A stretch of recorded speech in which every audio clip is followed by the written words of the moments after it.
two issues that you raise here. One, of course, is the obvious synergies. And second, of course, is how do we familiarize the two industries, the two ecosystems to each other. I think there are two issues here. The opportunity as well as the bridge that needs to be built in some sense to empower collaboration and partnerships. In your assessment now as a businessman of someone who spent a lot of time in the business space, are New Zealand businesses ready to be looking at scale and size and pricing that countries such as India will naturally demand? Yes, I think they are, and that's why I brought the biggest delegation that has ever accompanied a Prime Minister here, and it does comprise of Indigenous and community components in the delegation, but also business leaders as well, and they see huge potential here. And part of it is exactly what you're saying, is that in order to get greater results and to have things that mutually benefit both India and New Zealand, we actually need that big store of relationships, because it is the people-to-people connections, the understanding of a market and each other, that then leads to you and I discussing the possibilities of what we can do together, and then we put the plans together and then we get those results. So I'm a big believer of everything starts with relationships, or the people-to-people connections, and then the flows of trade and capital and investment and information will flow from there. So that's why these delegations are really important for our business people to get more literate about the market, the channels and the route to market for their products or services that they may have. But again, on this delegation, I've got people from the education sector right through to the tech sector and everything in between, and they are really learning a lot by getting access to people who have expertise in this market, and that all helps. And we'll do the same, reciprocal as people. We want to do that, and I'm going to come to you in a bit on that particular aspect. But let me also mention to you that, courtesy your High Commissioner in New Zealand, we realized that at the Raisina Young Fellows program, we hardly had any New Zealanders. Yeah. And this year we have actually had a New Zealand young fellow join us. Great. Izzy Fenwick, who's yes, Izzy's great. Yes, I know. So environment crusader, as it were. Yeah. But Izzy is there. But the point here is that you have so much talent there. Yes. And that talent still seems distant from India. Yes. We need to build those bridges. And that's exactly what this week's about. Is that the last 16 months has been about establishing the top-to-top relationships with our government and our senior ministerial teams, and they've all met their counterparts, and there's been good conversations happening there. But we're exactly right. We have to make sure, because we bookend different ends of the Indo-Pacific region, and so we are far from each other. But that's why we have to work even harder at just making sure we get those people-to-people connections flowing. Because, I think it will be great. Many New Zealanders participated or watched yesterday Raisina, and I think that's a great example where going forward you'd go, well, that's a great forum. We would want to have people representing us in that discussion and debate as well. Now for the reality check.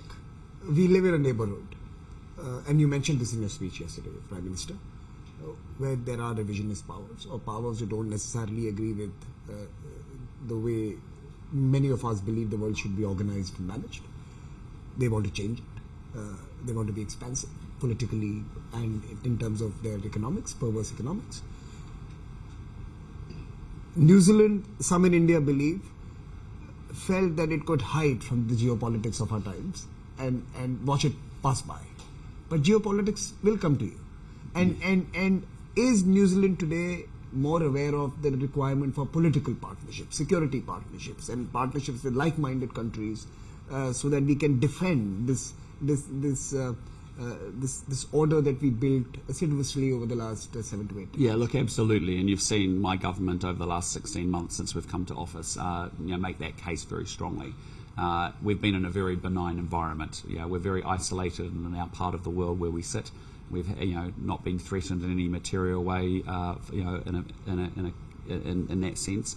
But having said that, it's a country that stands up very strongly for the values that it believes, and so it believes in the sovereignty of nation states, the freedom of navigation, the international rules-based system. And my message has been very clearly to the New Zealand people, but also projecting internationally, is that it's all very well having those values, but you've actually got to follow it through. And so while you may be a small country and you may be a long way away, it's actually important that we do step up and participate. And so because in our region of the Pacific in particular, it's become much more contested. It's not a benign environment anymore. And you've seen that recently with military ships coming down through the Tasman Sea and circumnavigating Australia. We've seen it with more contest within the Pacific Islands region as well. So that's a reality that we are very clear-minded about, and you've seen us step up our engagement with our partners throughout the region to say, look, we want to participate and we want to follow those values up with real actions. And so we will, for example, be announcing shortly a big step up in defence spending, but also importantly a 15-year defence plan that actually means that we can plug in and be interoperable with Australia, our key ally, and play the role that we want to play within the region as well. Prime Minister, you mentioned the Indo-Pacific and the vast expanse of the Indo-Pacific. If you look at the western flank of the Indo-Pacific, you would find these dynamic centers, Doha, Dubai, Abu Dhabi, Riyadh, some more that are emerging, fueling growth, dynamism, innovation. You come to the central verge of the Indo-Pacific and you see Mumbai and Bangalore and Singapore and a few Thailand, Bangkok and a few others who have emerged as centers of real innovation. There's something missing there. On the eastern side, as you go, we don't see that same dynamic centers emerge who are driving international economics, finance. Is there a case for Auckland to emerge as one of the eastern hubs of the Indo-Pacific before we finally land in San Francisco and Los Angeles, which is very far away? So in some sense, there is an opportunity. But there is also a self-imagination that is required to be this small but very large and influential economy. Yeah, look, I think we may be a small economy, but I think New Zealand's got a lot to offer the world. Correct. And the way that we think, the values that we stand up for, I think are really appreciated around the world. And I think we do punch above our weight in terms of the contributions that we have historically made and will continue to make.